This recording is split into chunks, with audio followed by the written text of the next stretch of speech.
Lady super star Nayanthara versus star hero Dhanush వ్యవహారం ఇప్పుడు తెలుగులో కూడా హాట్ టాపిక్ అవుతుంది. ఎప్పుడో 10 ఏళ్ల క్రితం రిలీజ్ అయిన ఒక సినిమా గురించి ఇప్పుడు ఈ ఇద్దరు రోడ్డెక్కడం టాలీవుడ్లో కూడా పెద్ద చర్చ అవుతుంది.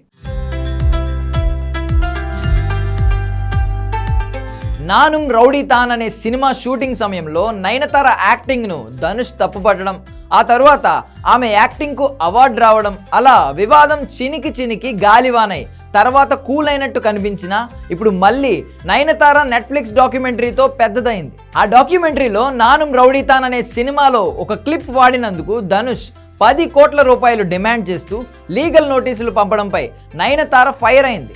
దేవుడు చూస్తున్నాడు ధనుష్ అంటూ 4 పేజీల బహిరంగ లేఖ రాసింది. ఈ లేఖలో ఆమె తీవ్ర ఆరోపణలు చేయడమే కాకుండా ధనుష్ ఒక నీచుడు అంటూ ఆరోపించింది. సినిమా పరిశ్రమలో ఇలాంటి వ్యక్తులకు స్థానం లేదని, బహిరంగ వేదికలపై మాట్లాడే మాటలకు చేసే పనులకు సంబంధమే లేదని నయన్ ఆ లేఖలో ఫైర్ అయింది. ఆమె లేఖ విడుదల చేసిన తరువాత ఆమెది ఏం తప్పు లేదని కొందరు కమెంట్ చేశారు. కానీ ఇప్పుడు మాత్రం అనూహ్యంగా ధనుష్కు సపోర్ట్ వస్తుంది. సోషల్ మీడియాలో ధనుష్ తప్పేం లేదంటూ మన తెలుగులో కూడా కమెంట్స్ చేయడం మొదలుపెట్టారు.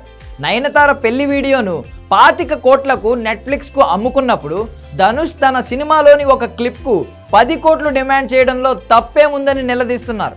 ఆమె అమ్ముకుంటే ఒప్పు, ధనుష్ డిమాండ్ చేస్తే తప్పు ఎందుకు అవుతుందంటూ పలు మీమ్ పేజెస్ పోస్ట్ చేస్తున్నాయి. అలాగే నయనతార వెడ్డింగ్ వీడియోలు ఒక 3 మిస్ అయ్యాయంటూ కొన్ని ఫొటోస్ను వైరల్ చేస్తున్నారు ఫ్యాన్స్. అప్పట్లో ఆమె సింబుతో ప్రేమ వ్యవహారం నడిపింది, అతన్ని పెళ్లి చేసుకుంటుంది అనే ప్రచారం జరిగింది. కానీ అక్కడి నుంచి విడిపోయి తరువాత డ్యాన్స్ మాస్టర్ ప్రభుదేవాకు దగ్గరైంది.